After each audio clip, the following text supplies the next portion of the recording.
We're back in live action again. I know it's been a while, but I finally settled down again to where I can do this, and we're in a new location now. Hopefully it's not too jarring, but I do feel like the picture quality is hopefully better than it was before. I just wanted to talk about movies again, as I always do, and particularly last year's movies, because last year was a great year for movies. We got several big anticipated blockbusters, Top Gun Maverick and Avatar Way of Water being two major examples, along with some smaller indie films and mid-budget movies that got releases last year. The landscape of cinema and the movie industry finally returned to a sense of normalcy, with more people going out to watch movies in theaters than before. And besides that, there were many directorial debuts this year, along with comebacks from directors and writers and actors. Particularly Brendan Fraser and Ke Huy Quan. Now, I know it might be considered kind of late to be talking about this now.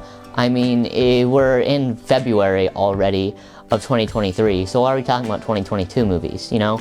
But the award season is upon us, and the Oscars and the BAFTAs are happening soon. Maybe the BAFTAs already happened, depending on when you're watching this videos, but the Oscars have yet to happen. So I do think that it's as good a time as ever to talk about my top movies of 2022. And there will be some light spoilers ahead, but I'll try not to dive too heavily into the plots of these movies, but give just enough summary for why I think the movies are as good as they are and why I think they deserve placements on this list. But viewer discretion is still advised if you want to go into any of these movies fully blind. So, without further ado, let's get into my top movies of 2022. I'm Jeb Bush, and I'm running for president. This first pick is a little strange and not at all what I would have expected to put on this list. I didn't even know about this movie really at all. It wasn't on my radar whatsoever for movies coming out this year, until the very end of the year in December, when this movie started getting good reviews left and right from people I respect and admire in the movie review sphere. So I decided to check the film out, despite me not really thinking I would like it, but I was pleasantly surprised by Puss in Boots: The Last Wish. It's a really fun and enjoyable time, filled to the brim with life and character. The movie has really interesting creative decisions with frame rates and how it uses them in its action sequences, as well as its animation style, with its very storybook-like illustrations, which I think mesh really well with the theme of the Shrek franchise. However, unlike those movies, this film takes a much different approach to its storytelling. Instead of being filled to the brim with jokes that are coming at you 100 miles a minute, it focuses much more on its dramatic moments and its action scenes to tell its story. It still is a funny movie, don't get me wrong, but it does use its humor in moderation, and that humor is a lot funnier than most modern animated movies being released today. The comic relief dog character, who is really stereotypical for these side characters in these types of animated movies, actually has a lot more to his character than just that.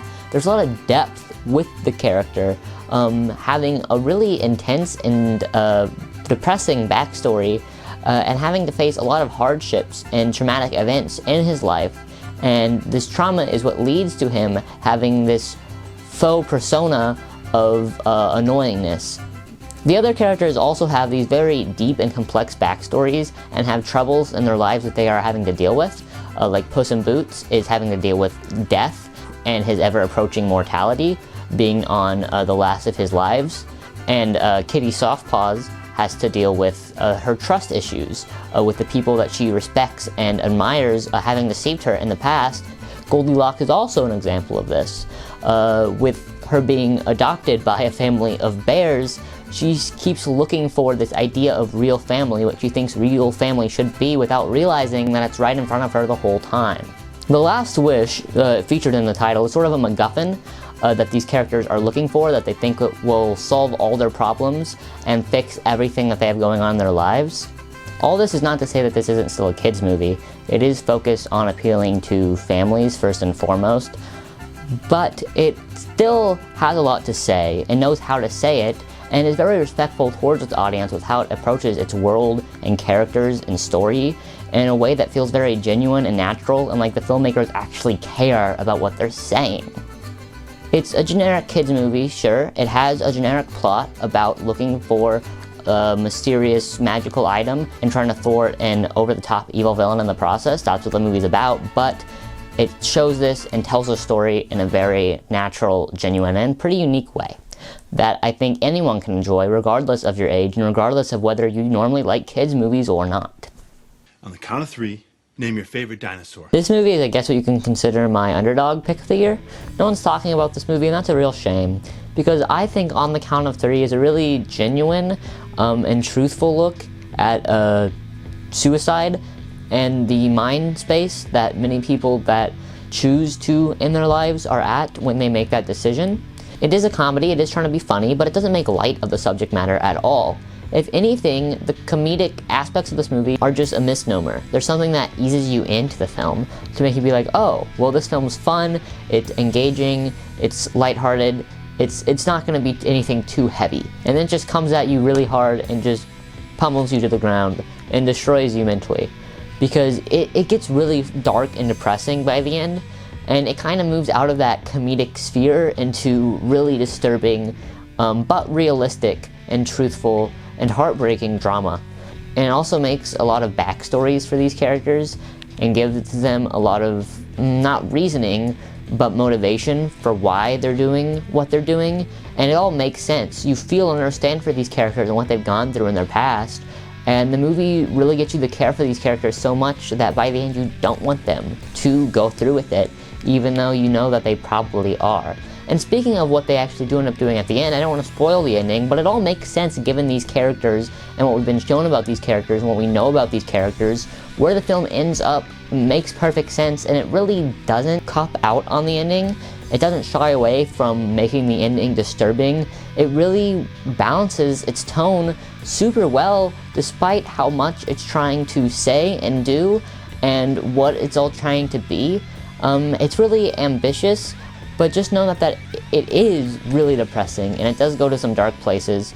So go into the film expecting that. It's a baby fucking wheel, man! This movie, The Whale, is a really slow burn indie drama, which is why it's all the more surprising that it's getting as much traction as it's getting, which is due to Brendan Fraser's amazing performance as the main character of the film. He gives a very gut-wrenching and just utterly depressing portrayal of this very obese and depressed man who has made a lot of mistakes in his life and is trying to fix those mistakes before he dies.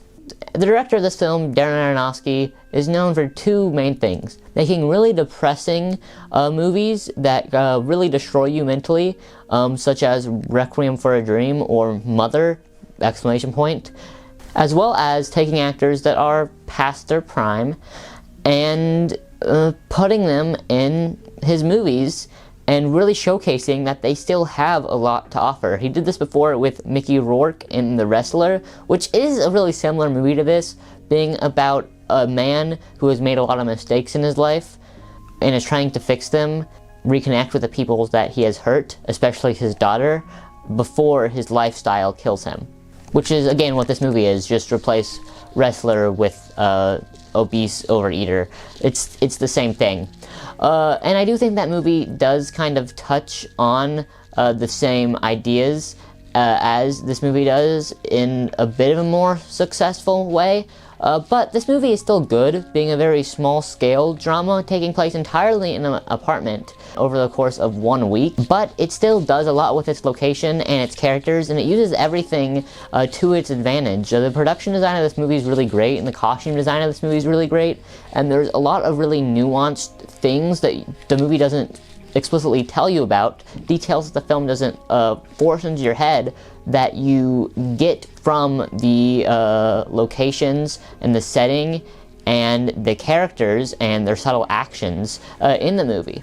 And speaking of the characters, all the performances are great. I already talked about Brendan Fraser, but Sadie Sink does a great job, as well as Hong Chow also does a great job. Again, this movie is really a tour de force of performance from everyone, because the performances are what this film really hinges on. Without the performances, there's not that much happening. It is a movie where not a whole lot happens, but you care so much for these characters because of how great the writing and the performances are, and that's what really moves this movie forward, and is what's making it as successful as it is. This movie is a very intense and emotional indie drama that cares about the people within it, And because of how much the movie cares, and by proxy how much you care, that's why it works so well. All Quiet on the Western Front is a very bleak and horrific anti-war film that is based on a 1929 book of the same name, depicting a very young German soldier's perspective on the events of World War I and just how terrifying and utterly disturbing and awful this war was from a soldier's perspective. It was really the first war where modern elements were coming into play. All these horrific, very destructive objects and things are being used to just decimate hundreds of thousands of people without really any real understanding what the consequences of this would be. And it really shows what these soldiers had to go through when fighting in World War I. It also juxtaposes this with conversations of higher-ups in the war making the decisions, trying to decide whether or not they want to end the war or not. And it really shows that the people that are calling the shots, making the decisions on if the war is going to end or not, have no real perspective on all the human lives being taken. It's just such a great look at war and how destructive it is to the people participating in it and to the people around it. Some people say this isn't a good adaptation of the original book, and I have not read the original book. It's probably not. I'll take their word for it. But even if it's not, it's still a really great and powerful depiction of war. Father, when can I leave to be on my own? I've got the whole world to see. As far as last year's animated offerings go, this one's definitely my favorite of the year. Guillermo del Toro's Pinocchio is just such a well put together and fun adaptation of a classic story that's been done to death. Even this year, like 2 or 3 other Pinocchio adaptations got released, which I've heard are all awful, but this one is not. It takes a story that's already strange and dark and has a really interesting edge to it that is a lot weirder than a lot of these classic fairy tales, and makes it even stranger and darker. The story really plays to Del Toro's strengths as a filmmaker, and it meshes with his style really well. I can see why he wanted to make a Pinocchio movie so bad. It really just fits like a glove for him. The film is the traditional Pinocchio story about a wooden boy coming to life and having to leave his father to go see the world and learning a lot of lessons along the way. However, it sets that story in World War II and also has plot points about like the horrors of war and how they can affect young people, young minds like Pinocchio. And it also has plot points about immortality and having to watch all your friends die and grow older and seeing the world just keep moving while you're staying stagnant. And it really shows this existential horror, the dread of what being immortal would really feel like. It's strange that a movie geared towards children has plot points this dark. People get shot in this movie. People get shot and killed. Like, places get burnt down to the ground. Places get bombed. Hundreds of children die in this movie, and it's still rated PG, and mainly geared towards children. Not only the directing and the writing and the actual animation of it all is done well, but also the casting, from Ewan McGregor as the little cricket guy to Tilda Swinton as the literal embodiment of death. But overall, this is just a really fun but unconventional retelling of the Pinocchio story. Your parents are upper middle class. This is one I really liked a lot, and I'm kind of surprised I liked it as much as I did.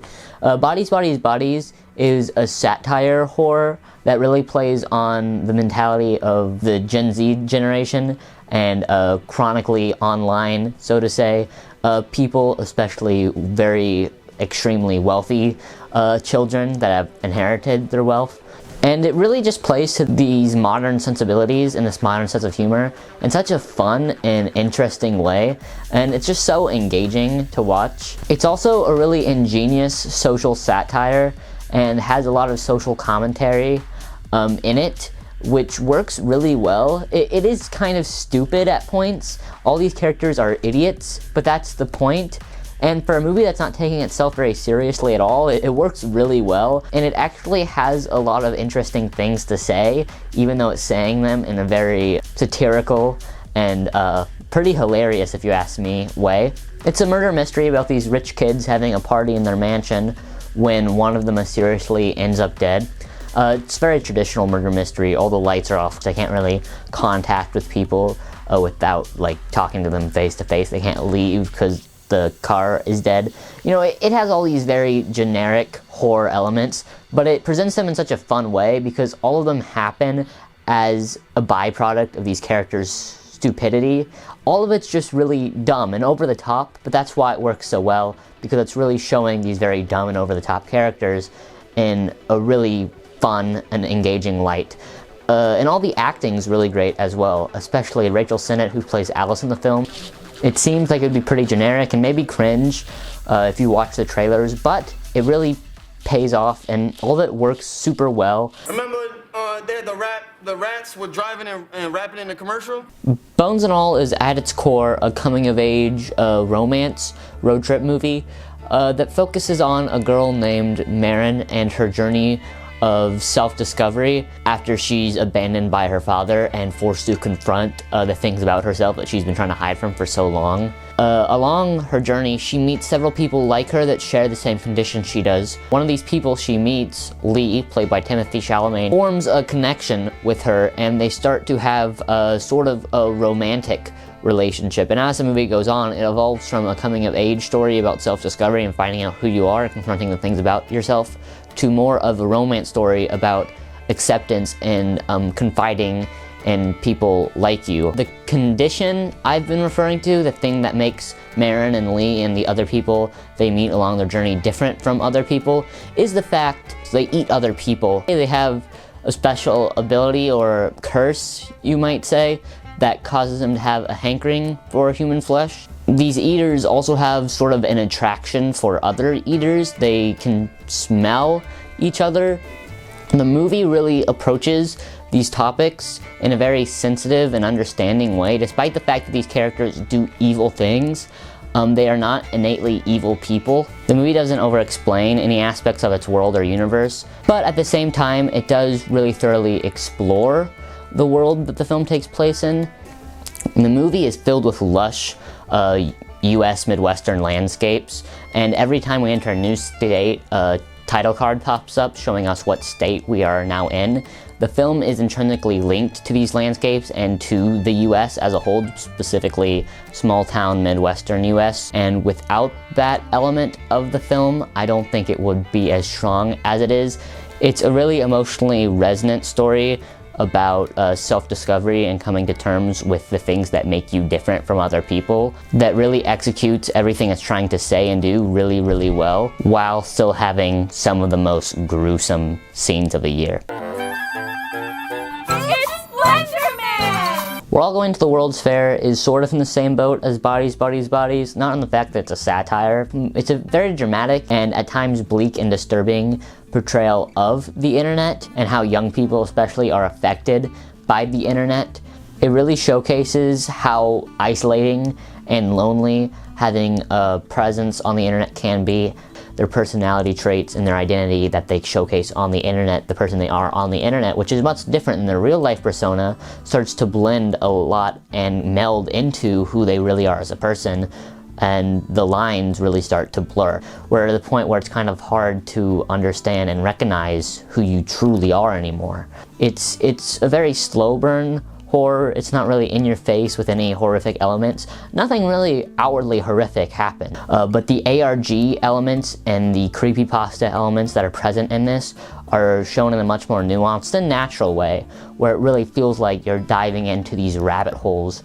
I also love the way the story is told. It's told in a rather non-traditional manner, where the whole movie is seen through the lens of the internet. The story is mostly told through like video clips of videos Casey is posting on the internet, and through people's reaction to these video clips, and through Casey's phone calls with other people on the internet. We kind of see the whole movie through Casey's internet persona, not really who she truly is, and that really makes the ending all that more impactful, which I'm not going to spoil. It's a really interesting and truthful take on the internet. You have had any experience with the internet in any way, or have really dived in to these rabbit holes or participated in these ARG then I kind of feel like this movie will resonate with you. No, no, no, no, no, no, no, no, no, no, no, no, no, no, no, no. Nope is a movie by famed modern horror director Jordan Peele, starring Daniel Kaluuya and Keke Palmer. This movie is a lot like other Jordan Peele outings. It's a horror movie that has some societal message, some social commentary that's trying to say. This social commentary and messages within it are not obviously apparent on the surface. If you want to watch this movie and just have a fun time, you can. But if you do look into it and you try to look for those societal messages, it's very interesting. Probably his most interesting messages yet in terms of what it's trying to get across. If I'm just going to quickly go over what it's trying to say, it's something along the lines of our quick exploitation of tragedies, how disconnected we can become to these events through this news cycle that's getting shoved down our throat at a very rapid rate. It also showcases ideas of how the entertainment industry doesn't kind of care about the vulnerable, especially child actors and animal actors, and how basically these actors and these crew members and all these people just become a part of the same machine. The movie mainly focuses on this UFO and how the people react to that UFO, but everyone involved in finding this UFO is trying to commercialize it or get fame off of it in some way. Some people trying to make money off of it directly by exploiting it as some sort of tourist attraction. Others try to film it and become the first people to showcase a UFO on film and get big, rich, and famous. Everyone is trying to exploit this for their own personal gain. No one really realizes the consequences of their actions until it's too late. And then once it is too late, they don't really care that much about what they just did, and they use that event that just happened to then further commercialize and further make money off of and get famous off of this tragic event that was a result of their actions. And the cycle continues and continues and continues and continues, and that's what the movie's really about. An artist respects the silence. It serves as the foundation of creativity. The Banshees of Inisherin is a very funny but devastating movie directed by Martin McDonagh, who has directed other acclaimed films such as 3 Billboards Outside of Ebbing, Missouri, which I really love. This movie is very small scale. It focuses on 2 friends, or ex-friends, and the misfortunate and easily avoidable events that occur after one of them decides to end their friendship for practically no reason at all. It is a very absurdist look at what happens when 2 lifelong friends basically end their relationship, but it is still a very devastating portrayal of this, even though the event at the core of this movie is dumb. The characters themselves kind of realize that, but by the time they do realize that all of this is trite, it doesn't matter, it's too late. They're already too deep into this to back out, which isn't really that unrealistic. Friendships, even very close ones, can end for no reason really at all. People would sometimes rather just entirely break contact with people and blow things out of proportion and just try to get some people out of their mind entirely, instead of just talking to them and trying to come to terms with the fact that something in their friendship isn't working and trying to fix that. It's a very interesting comedy that is not like a lot of others. It's not your traditional affair. It does get kind of graphic with its imagery at points, but it's also very heartbreaking and touching and says a lot with very little. It's super well made and is really worth checking out, even if it is a bit unconventional to what you might be used to. Long live the king. The Northman is a movie of truly epic proportions, loosely based on Hamlet, the son of a man who was killed by his brother, going to basically kill his uncle for murdering his father. It's a very simple plot, and this movie uses that idea, that plot, to tell a very brutal, but still very fun and engaging action epic directed by Robert Eggers, who's known for his weirdness, which I feel like is toned down a little bit in this movie. It's not Lighthouse or The Witch levels of weird, but it is still kind of strange, especially with how it incorporates Norse mythology and Norse legends. Alexander Skarsgård really captures this very angry and upset man who wants revenge so desperately. Other actors in the film include Anya Taylor-Joy, Ethan Hawke, and Nicole Kidman. It's such an interesting and unique retelling of Hamlet, but still a very fun and engaging and brutal one that I think could work for honestly anyone, despite its strangeness at times. The ending's just so satisfying and makes so much sense with these characters. Just a really all-around solid action-adventure epic that I think anyone can really get behind. Bardo, A False Chronicle with a Handful of Truths is a really strange movie, not just because of its outrageously long title, but also because it's just a really strange and surreal time. The movie follows a Mexican journalist and his everyday life through this very strange, surrealist lens. It may seem a bit like pretentious at first, but to me the movie is really purposeful with everything it's doing. It might seem kind of aimless or frustrating or just like weird for the sake of weird. This movie's strangeness is in service of its plot. I'm not going to spoil the ending because it does kind of hit you hard if it blindsides you like it's meant to. Everything just really makes sense at that point, and it proves to be a very meaningful and interesting look at life and what we make of it while we're still here. That is just really well put together from a writing, directing, acting standpoint. It is pretty long, but it does keep your interest due to the very interesting direction and cinematography and the very strange world the movie takes place in. The movie's not for everyone because of how weird it is, but if it sounds like it might be for you, then I would check it out, especially if you liked his previous work. Birdman is a lot like this movie. If you like that, you'll probably like this. Both are very meaningful and introspective looks at life, and specifically one man's life. You like jazz? Babylon by Damien Chazelle is a movie about making movies. Unlike Empire of Light or The Fabelmans, also from last year, it doesn't try to be sentimental or appeal to a love of film. Instead, it tells a story about the cutthroat industry that is Hollywood and how it affects the people within it. It showcases a major time of change in the industry. Not only was Hollywood moving from silent pictures to talkies, people's sensibilities were also changing. Gone was a decade of decadence. Now society was looking for something more restrained and prestigious. For people within the industry, it was sink or swim, and most of them sank. Like all of Chazelle's work, it's really tightly edited and quickly paced. It's extremely engaging and constantly keeps your interest despite its long runtime. This runtime at 3 hours works to its benefit. It gives the movie a lot of time to build up all these characters and their relationships with each other, and by the end, we really feel for everyone. The production design, costumes, and especially the score really capture every part of this rather specific era perfectly. This film is an incredibly fun and emotional ride from start to finish. That's the exact opposite of the Oscar bait I love movies type of film. Go check this one out because the marketing for the movie did it super duper dirty. After Yang takes place in a faraway future, this family has adopted a daughter who they purchase a robotic companion, and it follows this family that is forced to confront a sobering reality after he malfunctions, and they have to go on a journey to try and fix him and get some answers about what's really going on with him. And it really raises a lot of interesting and meaningful questions and discussions about AI and machine learning. How much meaning can their lives really have?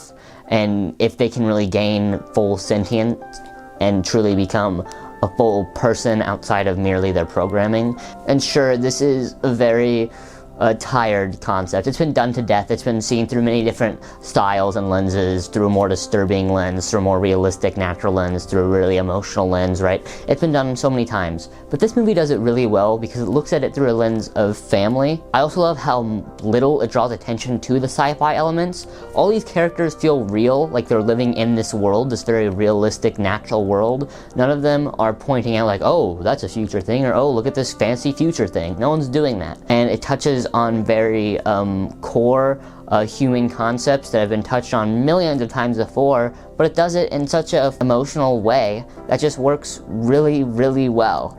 Also, I do have to say that the opening credits of this movie, definitely the best opening credits of the year. The Worst Person in the World is a Norwegian film from director Joachim Trier. It follows a woman named Julie in her struggles to figure out who she is and what she wants in life. It shows that Julie is at times not a great person. She makes mistakes and hurts the ones that she loves. She doesn't always do what's best or what's right. We make mistakes, we mess up, we are narcissistic. Sometimes we do make decisions that are purely for our own benefit. This movie really captures that feeling of being aimless, moving from place to place with no purpose, trying to figure out who you are in this life. It approaches the themes in a really interesting and unique way, not only through the writing, which is, like I said, very natural, very realistic, but also through the direction. The main actress in the movie does a great job at playing this character, playing this imperfect person. She's not the best person in the world, but she's also not the worst person in the world. At times she makes awful decisions. She does terrible, horrible things, and at other times she makes great decisions. She does wonderful things, and at the end of the day she realizes that she has made mistakes, and she comes to terms with them, and she reflects back on them, and she tries to fix those mistakes. She's still trying her best, just like everyone else, and even though some people might call her the worst person in the world for some of the things she's done, at the end of the day, she's just like you or me. Oh, wow! Wow! Tar is a really interesting one. It's a movie about this character, Lydia Tarr, who's a really accomplished conductor, composer. The movie approaches its topic in sort of a traditional biopic sense, at first at least. We see this very accomplished character, Lydia Tarr, how put together she is. And she just seems like a pretty normal and respectable figure in the classical music space. Underneath the surface, there is something deeper going on that the film doesn't draw attention to, but you can tell there are cracks starting to show in her public persona. She isn't a perfect person, and she has things that she's not too proud of that are coming back to haunt her. Once everyone in the public sphere knows about what Lydia Tarr did, knows who she really is, when we, the audience, get clued into what really happened, we kind of see this downfall of this character happen in real time from her perspective. Being this really accomplished, well-renowned composer, to being this low-life mess of a person who has just done awful things and is not redeemable at all. And Cate Blanchett really performs this character in such an utterly interesting way. It's a super interesting look at the deplatforming of celebrities, of cancel culture, as some may say. The ending is just so hilarious, so utterly funny, and that might seem weird for a movie about a subject matter as seemingly serious as this, but the movie is also kind of a dark comedy.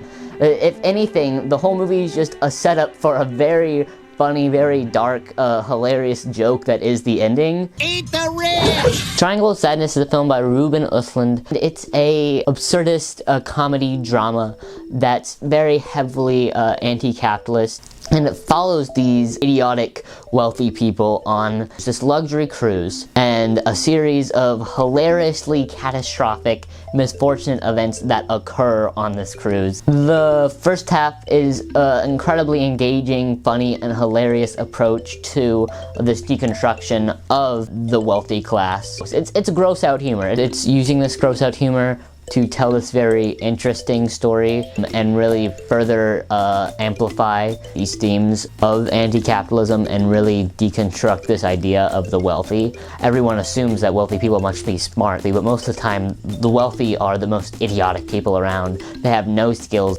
And the second half is also an approach to the same topic, say shipwreck, fully detached from the rest of reality, but not in their normal way. They don't have a whole crew serving them now. They're on their own. They're trying to figure out how to survive, and they can't because they are stupid. The toilet manager, the only person from the crew that survived, who is lower class, who isn't incredibly wealthy, who does not have the world at her fingertips, she's the one who takes charge. She's the one who becomes the head honcho, the higher up, who everyone has to look to. And it kind of flips the idea of the class structure on its head.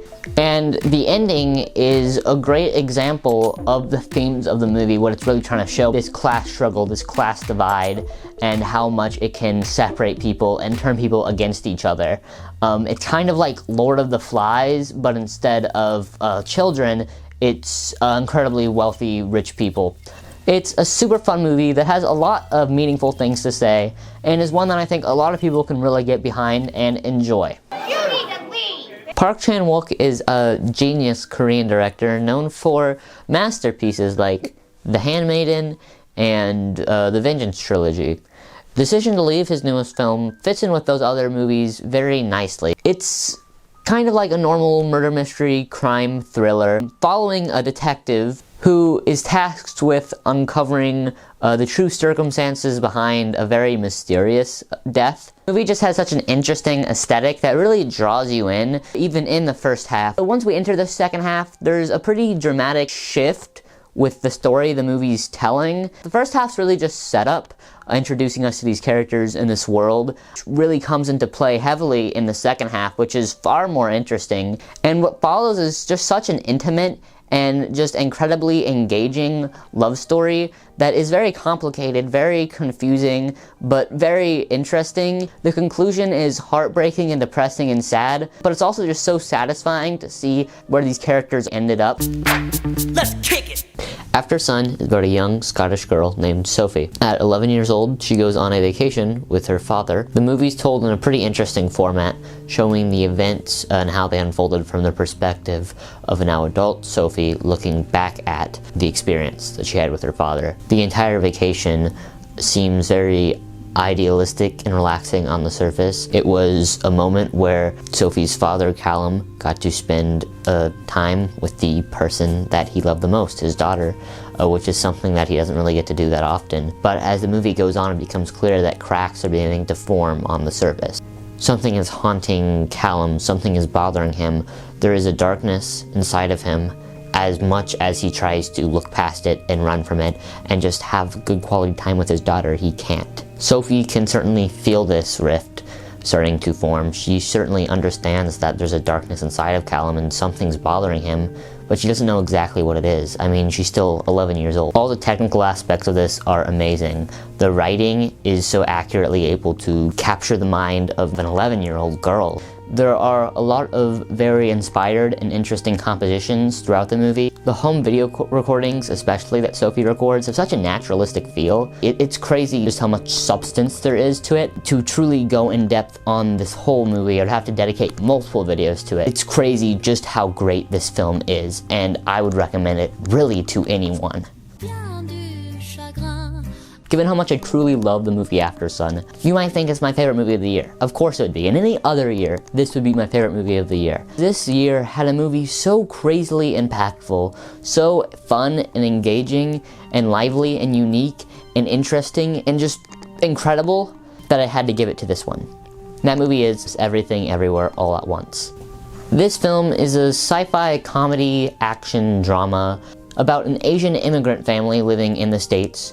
And it does really dive into Asian American struggles, and it really shows this generational divide between the parents and the daughter. But then at the same time, it has this insanely funny and interesting premise about how there's an evil force that's attacking all the universes out there, because there are multiple universes in this film.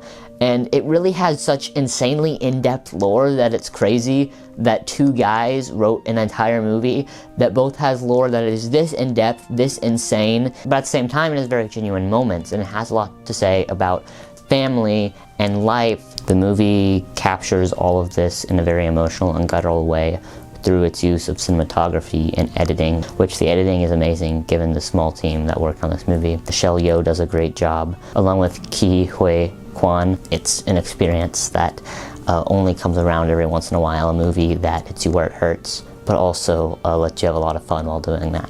Well, that's it for this video. I hope you liked it, and if you did, give it a like, subscribe, comment, whatever you want to do. If you didn't, that's fine too. Tell me down below what movies you liked from this last year, and do you have any picks on this list that you disagree with, some that you do agree with? Be sure to let me know. Thanks for watching. Bye now.